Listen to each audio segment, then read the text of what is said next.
بسم اللہ الرحمن الرحیم الحمد للہ رب العالمین والصلاة والسلام علی سید الانبیاء والمرسلین وآلہ الطیبین الطاہرین المعصومین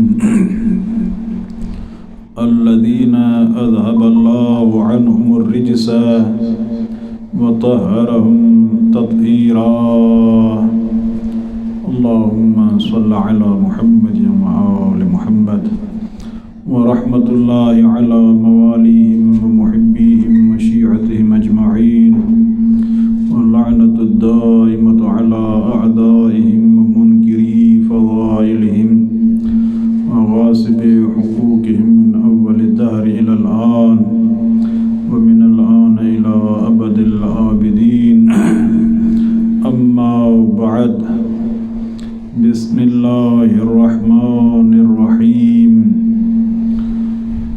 موت العالم موت العالم سامعین محترم، آج کی یہ مختصر مجلس عزاء مجلس سید الشہداء علیہ الصلاۃ والسلام برائے ایصال ثواب حضرت علامہ الشیخ حسن ترابی رضوان اللہ تعالی علیہ اور حجت الاسلام مولانا غلام شبیر ایمانی رحمۃ اللہ علیہ کے لیے ہے۔ اسی دن علامہ شہید ترابی جو القدس ریلی سے واپس آئے کو بڑی بے دردی سے شہید کیا گیا۔ یقیناً مومن تھے، متدین، عالم اور شہادت کے درجے پر فائز ہوئے، اور یہ شہادت کا درجہ ہر ایک کو نصیب نہیں ہوتا، بلکہ بلند نصیب والے ان کو نصیب ہوتا ہے، اور انہی میں سے شہید علامہ ترابی رضوان اللہ تعالی علیہ تھے۔ آپ کی حیات طیبہ ہے، خدمت تشیع، خدمت دین، خدمت اسلام میں گزری، اور اتحاد بین المسلمین کے مضبوط اور اچھے داعی تھے، ہمیشہ کے لیے قیادت کا ساتھ دیا۔ اور میں سمجھتا ہوں کہ جس طرح سید الشہداء علیہ الصلاۃ والسلام کے ساتھیوں نے مظلوم کربلا کا ساتھ دیا، اپنی قیادت اور رہبریت کے ساتھ سچے رہے، یہ مرحوم بھی مرتے دم تک اپنی قیادت کے ساتھ سچے رہے۔ زمانے کی ہوا ان پر مؤثر ثابت نہ ہو سکی، اور اچھا کردار دینی حوالے سے، سیاسی حوالے سے، کہ اس میں اگر یعنی اچھی شخصیات اگر کسی سے بھی پوچھا جائے علامہ حسن ترابی رضوان اللہ تعالی علیہ کے لیے، تو جو میں مختصر سا مطالعہ کر رہا تھا، ہر ایک سے کسی سے تھا کہ جی وہ داعی اتحاد بین المسلمین کے حامی تھے، جو ملی یکجہتی کونسل کا عنوان تھا، متحدہ مجلس عمل کا عنوان تھا، اس میں شہید کی بھی خدمات ہیں اور اچھا کردار ہے، خاصا کردار ہے شہید ترابی رضوان اللہ تعالی علیہ کا۔ اور ان کے چاہنے والے ابھی بھی موجود ہیں، جنہوں نے خود ان کو دیکھا، ان کے خلوص سے متاثر ہوئے۔ اس لیے کہ بعض جگہوں پہ میں دیکھ رہا تھا کہ ایک نعرہ گلے گلابی حسن ترابی حسن ترابی، اس طرح چاہنے والے ان کا استقبال کرتے تھے اور چاہتے تھے اور انہیں محبتیں دیتے تھے۔ بہرحال جس طرح سید الشہداء کے ساتھی اپنی رہبریت کے ساتھ سچے اور پکے تھے، یہ مرحوم بھی ان کی پیروی کرتے ہوئے اپنے رہبر کے ساتھ آخر دم تک سچے رہے، اور اسی ہی پیغام کو پھر یہ نہیں کہ فقط وہاں بیٹھ کر بلکہ رہبر عزیز تک جا کر پہنچے، اور رہبر عزیز سے مستقیماً مباشرتاً سوال کیا کہ آصاب پاکستان میں ایک اختلافی کنڈیشن موجود پائی جا رہی ہے، اور بعض کی طرف سے افواہیں آ رہی ہیں کہ آپ کے نمائندے پہ اعتماد کا مسئلہ ہے، تو پھر سوال کرتے ہیں کہ بالکل مجھے واضح رہبر عزیز بتائیں کہ آیا حضرت آیت اللہ العلامہ سید ساجد علی نقوی آپ کی طرف سے سرزمین پاکستان پر آپ کے نمائندہ ہیں یا نہیں ہیں؟ رہبر عزیز نے جواب میں 3 مرتبہ فرمایا بلے بلے بلے، جی میرے نمائندہ ہیں، ہماری حمایت حاصل ہے اور ہماری طرف سے معین ہیں۔ یعنی آپ اندازہ لگا لیجئے کہ ایک شخص کہاں سے چلتا ہے، اور جب قیادت پر وقت آتا ہے تو اسی حقیقت کو جو صحیح معنی میں نورانی حقیقت تھی اس کو حاصل کرنے کے لیے رہبر عزیز سے ملتا ہے، پھر اسی پیغام کو آگے پھیلاتا ہے۔ یہ ہوتے ہیں سچے عاشق، اور یقیناً ایسے ہی لوگ کامیاب ہوتے ہیں۔ اور جہاں تک بندہ حقیر نے ان کو دیکھا، انتخابات وغیرہ کے جب بعض مراحل آئے تو قیادت کے ساتھ میں نے دن رات دیکھا کہ ایک دن رات اپنی قیادت کے ساتھ ہر جگہ پہ، ہر قریہ، شہر، ضلع، تحصیل، کسی کو نہیں، ہر جگہ پہ ساتھ ہی ساتھ جا رہے ہیں، خطابات ان کے جاری و ساری ہیں۔ تو تحریک کو بڑھانے میں ان کا بہت کردار ہے، قیادت کے ساتھ سچے تھے۔ نتیجتاً اس اسلامی تحریک کو جس طرح شہید حسینی کے خون کے ذریعے شہید نے اسے مضبوط کیا، ڈاکٹر شہید محمد علی نقوی نے اسے پلیٹ فارم کو اپنے مقدس خون کے ذریعے مضبوط کیا، اسی طرح شہید ترابی رضوان اللہ تعالی علیہ نے اپنے مقدس خون سے اس مقدس اسلامی تحریک کو مضبوط کیا، اور جو انہوں نے نعرہ لگایا تھا قائد کے فرمان پہ جان بھی قربان ہے، وہ جان قربان کر کے دکھائی۔ لہذا سلام پیش کرتے ہیں، خراج عقیدت پیش کرتے ہیں، لیکن اب ہماری ذمہ داری بنتی ہے کہ ان شہداء کے خون کی قدردانی کریں۔ ناکام بنتی ہیں وہ قومیں جو اپنے بزرگان کا احترام نہیں کرتی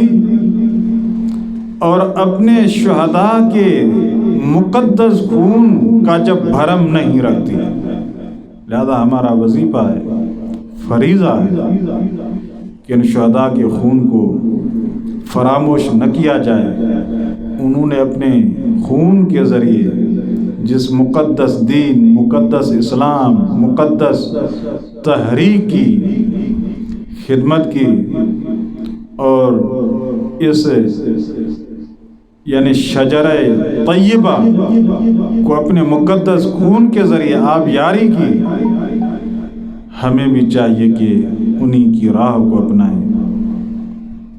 اور جس طرح اتحاد بین المسلمین کے لیے ان کی کاوشیں تھیں کہ علامہ طالب جوہری رضوان اللہ تعالی علیہ بھی فرماتے ہیں کہ مرحوم تشیع اور اہل سنت برادران کے درمیان ایک پل کی حیثیت رکھتے تھے، یقیناً مرجعیت کے پیچھے تھے، لہذا یہ مقدس اہداف لے کے یہ آگے بڑھے۔ اور یہ میں سمجھتا ہوں اگر دقت کی جائے تو شاید ہی کوئی ایسا مہینہ ہو جو شہادتوں سے خالی ہو، ممکن ہے ہوگی کیونکہ اس پہ دقت کرنی چاہیے، لیکن میں سمجھتا ہوں یہ مہینہ اگر دیکھیں تو شہید ترابی کی شہادت، پھر اگلے مہینے دیکھیں تو شہید حسینی رضوان اللہ تعالی علیہ کی قربانی۔ بہرحال عزیزان من، ضرورت ہے ان کی قدردانی کی جائے، اور ساتھ میں عالم بھی تھے، اور پھر ایک اس عالم جلیل القدر کی یاد جو تازہ اس دنیا سے کل چلے گئے، اور نماز جنازہ میں کافی بڑی تعداد نے شرکت فرمائی۔ ان کی قبر پر مصائب سید الشہداء علیہ السلام کو پڑھا گیا، اور یقیناً دکھی دل روتی آنکھوں کے ساتھ ان کو دفنایا گیا، اور ان کے متعلق بھی جو ملا یہ کہ اپنی قیادت کے ساتھ بہت سچے تھے، لہذا میں نے جنازے پہ بھی ان کو دیکھا کہ شیعہ علماء کونسل پاکستان کا جو پرچم ہے اس کو رکھا گیا تھا۔ یقینی بات ہے ان کی محبت ہی اس کے ساتھ، اور شیعہ علماء کونسل ڈویژن لاڑکانہ کے صدر تھے، علماء نے بھی شرکت کی، اور پھر ایک مقدس مدرسے کے پرنسپل تھے۔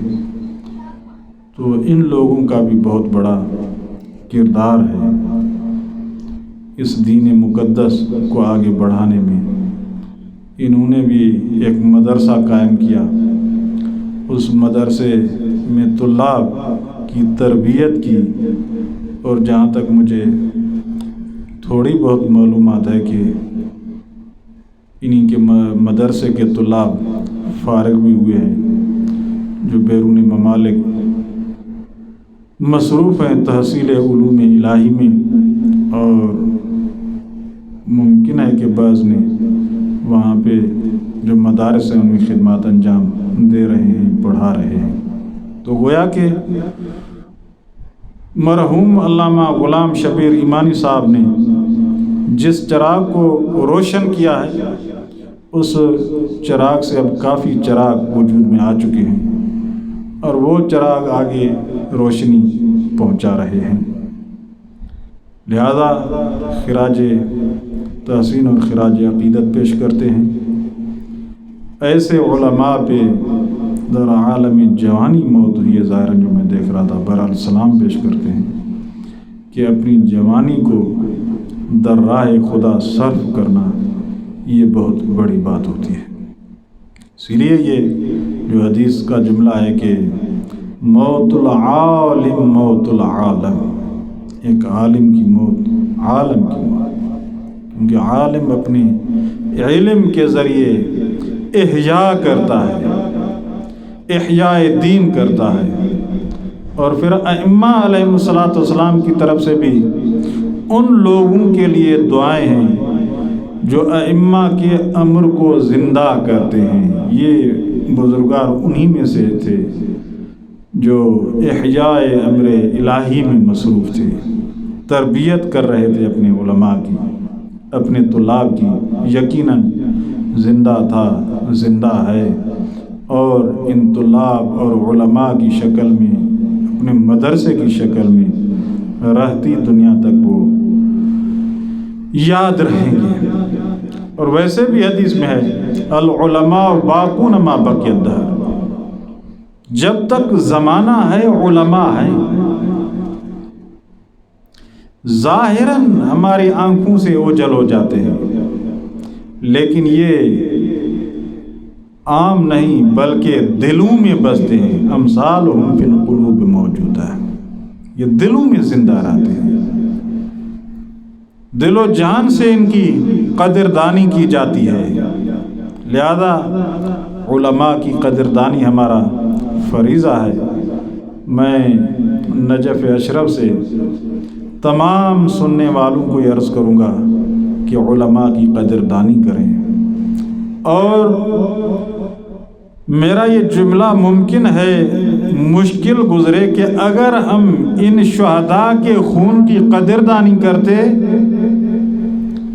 اگر علماء اعلام بزرگان دین کا صحیح احترام کرتے اور ان کے زیادہ قریب ہوتے، جو علوم محمد و آل محمد ان کے پاس ہیں ان کو اگر ہم لینے کی کوشش کرتے، تو شاید آج یہ جو وقت مرجعیت پہ آیا ہوا ہے یہ وقت آج نہ آتا۔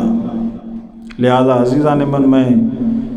زیادہ اس منبر سے نہیں کہہ سکتا ہوں، سمجھنے والے سمجھتے ہوں گے، اور ہمارا فریضہ ہے کہ اخلاق کی عنوان سے ہم آگے بڑھیں، اخلاق کے ذریعے ہر چیز کو پیش کریں۔ لہذا یہ جو خصوصاً سندھ کی صورتحال ہے، میں عرض کروں گا کہ یہ صورتحال مشکل بنے گی اگر ہم بیدار نہیں ہوں گے تو۔ لہذا ضرورت ہے کہ بیدار ہو جایا جائے، اور علوم محمد و آل محمد کو، حقیقی جو علوم ہیں ان کو آگے پھیلایا جائے، نہ کہ یہ دین جس کی مہار کبھی نبی اکرم امیر المؤمنین اور مظلوم کربلا امام حسن و مظلوم کربلا سید سجاد علیہ السلام کے ہاتھ میں تھی، جو امام زمان عجل اللہ تک پہنچی، اور پھر انہوں نے ان مراج کرام کو، راویان حدیث کو ہمارے اوپر حجت قرار دیا، اور ہم اسی مہار کو چھوڑ دیں۔ یقین کر لیں اگر اس چیز کو چھوڑ دیا تو جیسے آپ جانتے ہیں کہ امام کا جملہ ہے کہ یہ میری طرف سے آپ پر حجت ہے، اور میں اللہ کی طرف سے ان پر حجت ہوں۔ رہ کیا جاتا ہے بات؟ اس سے بڑھ کر امام کیا فرما سکتے تھے جو نہیں فرمایا تھا؟ جب حجت ان کو قرار دیا تو بات ختم۔ ہمارا فریضہ اور وظیفہ ہے کہ مرجعیت کے پیچھے چلیں اور صحیح علوم ان سے لیں، خود بھی اس پر عمل کریں اور ان کو آگے پھیلائیں۔ جس طرح سے ان چیزوں کی قدردانی کی شہید مرحوم ترابی رضوان اللہ تعالی علیہ نے، اور مرحوم حاج آقا غلام شبیر ایمانی رضوان اللہ تعالی علیہ، لہذا ہم کو بھی ضرورت ہے کہ انہی چیزوں کو اپنائیں اور آگے بڑھیں۔ اور امام رضا علیہ السلام کے شہادت کے بھی ایام ہیں۔ عزیزان من، میں یہ عرض کروں گا کہ توسل بأئمہ علیہم السلام، اس حدیث نورانی کو مد نظر رکھتے ہوئے جس میں کلمہ لا الہ کا فرمایا حسنی، توحید اور رسالت اور امامت، اس کے علاوہ چارہ نہیں عزیزان من۔ لیکن یہ ہے کہ عملی صورت میں اس پر عمل کرنا یہ عام بنتا ہے۔ جب حوضہ علمیہ قم میں حصول علوم الہی کا شرف حاصل ہوا تو امام کی زیارت کا بھی شرف حاصل ہوتا تھا۔ بعض مرتبہ جاتے تھے مشہد مقدس۔ مجھے یاد ہے ایک مرتبہ کسی محترم نے بتایا کہ کوئی تاجر تھا، البتہ اس کی تجارت میں رشوت وغیرہ اور خمس کا نہ نکالنا یعنی حرام کا عنوان تھا۔ وہ امام رضا علیہ الصلوۃ والسلام کی زیارت کے لیے چلے تو پہلے آئے، جس طرح سے ہوتا ہے جو بڑے لوگ ہوتے ہیں، تھکاوٹ کی وجہ سے اس نے ہوٹل اختیار کیا، سوئے۔ تو رات کو امام رضا علیہ الصلوۃ والسلام در عالم رؤیا آتے ہیں اور کہتے ہیں شخص تو میری زیارت کے لیے آیا ہے؟ یقینی بات ہے جی ہاں۔ فرمایا اب دو چیزیں میں آپ کے سامنے رکھتا ہوں، ایک یہ ہے کہ ہمارا حرم، اور دوسرا ہے حرام۔ اگر حرام کو اپناتا ہے تو میرے حرم میں تجھے آنے کی اجازت نہیں، اور اگر میرے حرم میں آنا چاہتا ہے تو حرام سے تجھے ہاتھ اٹھانا پڑے گا۔ یہ عزیزان من بہت اہم چیز ہے، حلال، حرام سے بچنا، حلال کو اپنانا۔ اور عزیزان من اگر حرام کسی کے پیٹ میں آ جائے، آپ جانتے ہیں سید الشہداء علیہ الصلوۃ والسلام نے جب عمر سعد کے ساتھ یہ گفتگو اور خطبہ دیا، پھر امام نے فرمایا کہ میں جانتا ہوں کہ میری یہ جو خشک زبان ہے، یہ نہیں کہ اس میں اثر نہیں، اس میں اثر ہے، لیکن مسئلہ یہ ہے کہ تیرا پیٹ حرام سے بھرا ہوا ہے، لہذا اگر حرام سے پیٹ بھرا ہوا ہو تو پھر امام کی بات بھی اس پر مؤثر نہیں ہوتی ہے۔ بعض مرتبہ کہتے ہیں کیا ہو گیا ہے جی، ہمیں کیا کرنا چاہیے؟ کیا یہی کرنا چاہیے جی حرام کو چھوڑیں، حلال کو اپنائیں؟ اپنے اپنے وظیفے پہ اپنی ذمہ داری اس کو صحیح معنی میں ہم انجام دیں، اس کے علاوہ کوئی چارہ نہیں۔ لہذا حرم یا حرام، وہ بقول کسی کے کہ زمانہ چاہیے یا امام زمانہ، تو ہمارا فریضہ بنتا ہے امام زمان عجل اللہ فرجہ الشریف۔ بہت یہ دکھ کی باتیں ہیں کہ جن کے لیے امام ہمیں فرمائے کہ ان کے پیچھے چلو، ان کی تقلید کرو، اور آج ہم انہی کے ساتھ مد مقابل آ جائیں اور اعلان ہو رہے ہوں جی یہ ہوگا وہ ہوگا، تو افسوس کرنا پڑتا ہے، افسوس کے علاوہ کوئی اور چیز نہیں ہے۔ لہذا امام رضا علیہ الصلوۃ والسلام کی سیرت پر بھی عمل کرنا ہمارا فریضہ ہے، ان کی زیارت بھی ایک حج کیا، بعض جگہوں بعض روایت میں 70 حج کا ثواب ہے۔ سر سید الشہداء کی زیارت میں حج کا عنوان ہے، اسی طرح ہی مولا رضا، البتہ باقی امام بھی اس طرح سے عنوانات ہیں، روایت میں اس طرح سے ہیں مثال کے طور پر، تو لہذا اور پھر ان زیارات کے نتیجے میں جو مشکل اوقات ہیں، روایات میں ہیں کہ ائمہ آتے ہیں ہماری مدد فرماتے ہیں، ان کا احسان ہے، لہذا ان کی قدردانی کی جائے۔ اور مختصراً دعا کے اور مجلس کے قبولیت کے لیے بس مختصراً عرض کروں گا، جب آخری ٹائم آیا امام رضا علیہ الصلوۃ والسلام کے جانے کا، تو فرماتے ہیں امام نے فرمایا کہ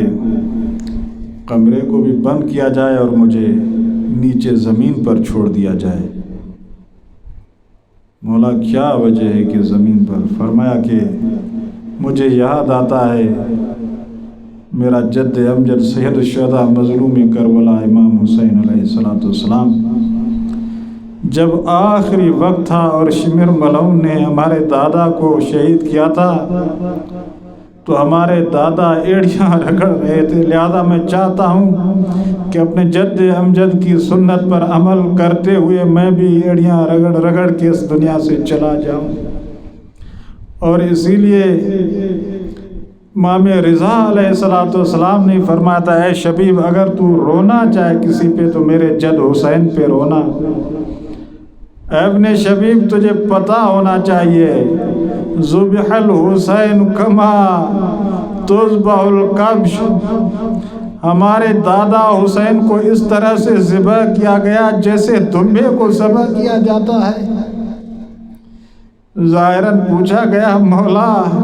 یعنی کس طرح فرما رہے ہیں دمبے کو؟ فرمایا جب اس کو دمبے کو ذبح کرتے چھوڑتے ہیں تو اپنی ٹانگیں ہلاتا ہے، ادھر ادھر ہوتا ہے۔ یہی کنڈیشن مظلوم حسین کی تھی جب شمر نے خنجر چلایا اور چھوڑ دیا، یہ کنڈیشن تھی۔ اللہ اکبر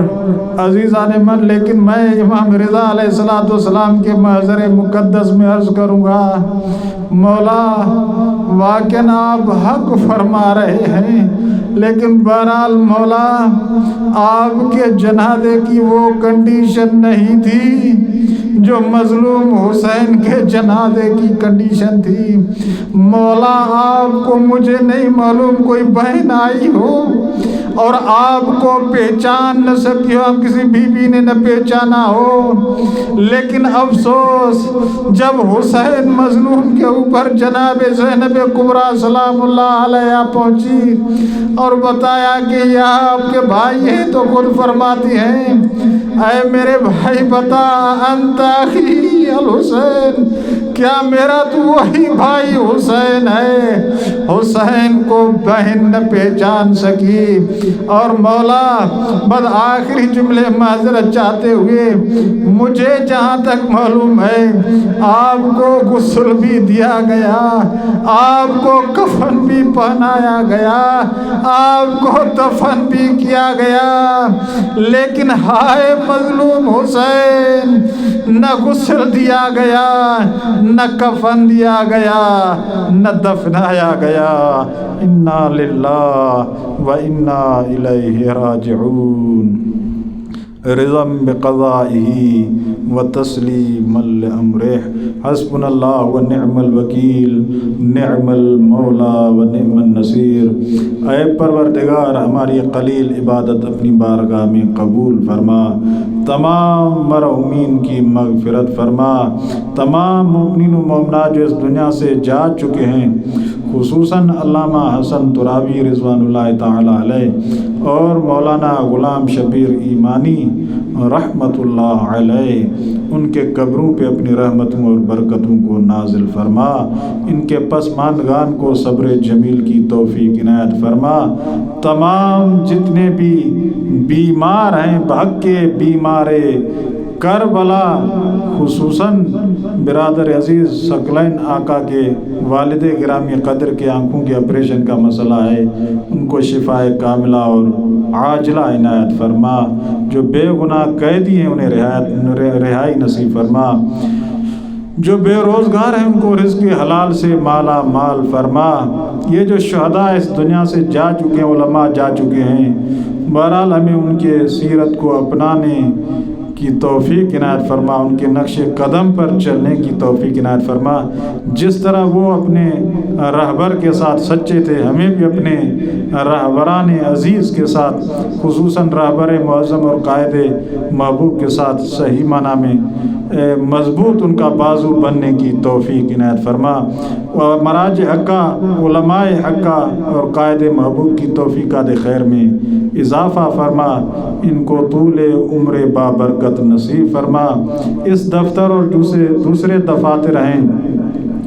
بہرحال ان کو مضبوط عنایت فرما، مذہب حقہ کو ترقی عنایت فرما، میرے خالق علوم محمد و آل محمد کے نور سے ہمارے قلوب کو منور فرما، امام زمانہ کو جلد ظاہر فرما، امام کے قدموں میں شہادت نصیب فرما، امام کی آواز پر لبیک کہنے کی توفیق عنایت فرما۔ لیکن آخر میں ناظرین سے ایک عرض کروں گا کہ تمام مرحومین کے لیے خصوصاً علامہ ترابی اور محترم غلام شبیر ایمانی کے لیے 1 مرتبہ سورہ فاتحہ اور 3 مرتبہ سورہ قل واللہ کی ضرور تلاوت فرمائیے گا۔ اللہم صلی علی محمد و آل محمد وعجل فرجہ۔